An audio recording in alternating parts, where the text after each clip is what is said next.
of, we were in very hostile confrontations with several powers because of the Obama administration's foreign policy, and there were real bioterrorism threats, and that was the immediate threat that the administration focused on in terms of the stockpile.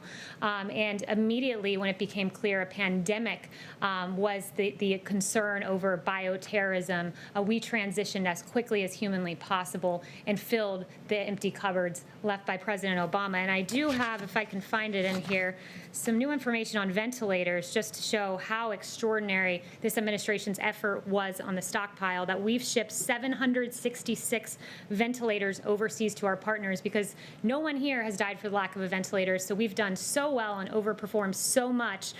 We can say that we've committed over 15,000 ventilators to 40 countries by the end of July, because that is American ingenuity. That is the government of President Trump, and that is the unprecedented partnership of this government and the private sector. Yes. Switching gears for just a moment, also in his interview with Maria Bartiromo the other day, the president suggested that people should be jailed for what he said earlier in the week was a very obvious crime. You're an attorney and the president's spokesperson. Perhaps you could lay out the elements of this crime. What crime was committed and in what way?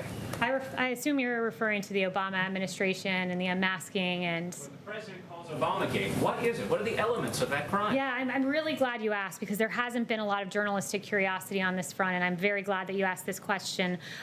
Look, there were a number of questions raised by the actions of the Obama administration.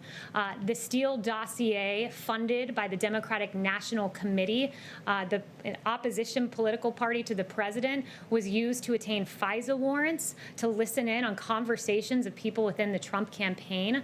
There was the unmasking the identity of Michael Flynn, and we know that in a January 5th meeting in the Oval Office with President Obama, Sally Yates from the Department of Justice learned about the unmasking, not from the Department of Justice or from the FBI. She learned about it from President Obama and was stunned and could barely process what she was hearing at the time because she was stunned of his knowledge of that. We know that there was a lot of wrongdoing in the case of Michael Flynn. The FBI notes, for instance, that said, should we quote, get him to lie as they pontificated their strategy. We know that the identity of this 3-decade general was leaked to the press, a criminal leak to the press of his identity in violation of his Fourth Amendment rights.